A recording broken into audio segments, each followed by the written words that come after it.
One verse of 5 words, and the church banned an entire book because of it. The book was called Jubilees. It was part of Jewish tradition for centuries. Thousands of people read it, taught from it, considered it scripture. But when Christian leaders compiled the official Bible in the 4th century, they read this one verse, and the entire text was gone. Not just removed, banned, copies hunted down. Anyone caught reading it faced charges of heresy. So, what did those 5 words say? In this video, you're going to see the exact verse they erased and understand why it threatened 1,500 years of church doctrine. The Book of Jubilees was written around 150 BC. Here's where things already get strange.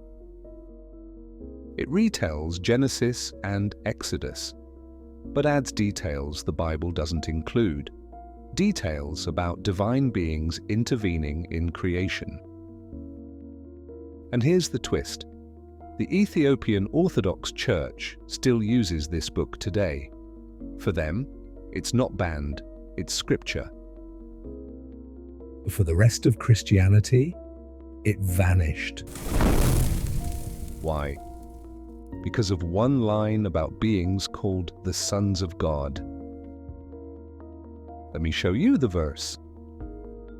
Jubilees, chapter 5, verse 1. The sons of God saw the daughters of men, that they were beautiful, and they took wives for themselves. Wait, that's in Genesis 2. But Jubilees adds one more line. And their unions produced giants, the Nephilim, and the knowledge the Watchers gave humanity corrupted the earth. So who are these sons of God? Some said they were righteous men. Some said kings. But according to Jubilees, they were divine beings, angels. And when these angels mated with humans, they created the Nephilim, giants with supernatural power. This isn't metaphor. Jubilees is saying other divine beings existed and they interfered with God's creation. Think about that. If that's true, God's plan wasn't the only force shaping humanity. There were other powers acting independently. This is where the story takes a turn nobody expected.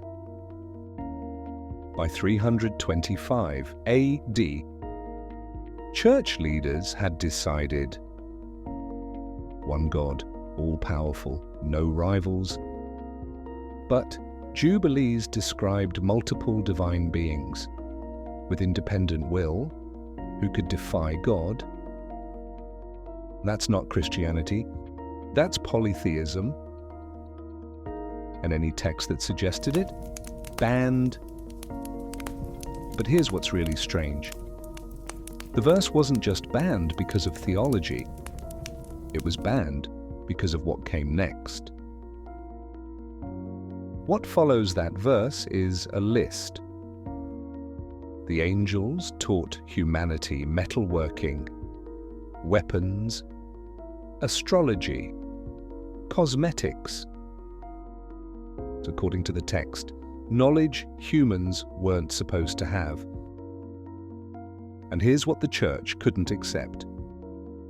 If divine beings gave humans forbidden knowledge outside God's plan, then human progress wasn't just about obedience. It was also about rebellion. That rewrites the entire story of the fall. Evil didn't just enter through human choice. It was brought in by other divine beings. In most of the Christian world, Jubilees vanished. But in Ethiopia, it survived. because the Ethiopian Church wasn't part of Rome's councils. They kept texts the West destroyed. In 1947, fragments of Jubilees were found in the Dead Sea Scrolls. Scholars confirmed the verse about sons of God was authentic. The Church hadn't banned a corrupted text. They'd banned an older version, one that contradicted everything they were building. One verse, 5 words, the sons of God saw. Those 5 words implied that God's creation involved other powers, that divine being, not gods in the modern sense, but divine beings, acted independently. That the line between heaven and earth was more complicated than the official story. Jubilees still exists. The Ethiopian Church never stopped using it. But for 1,700 years, it was erased, not because it was false, because it was true and too dangerous.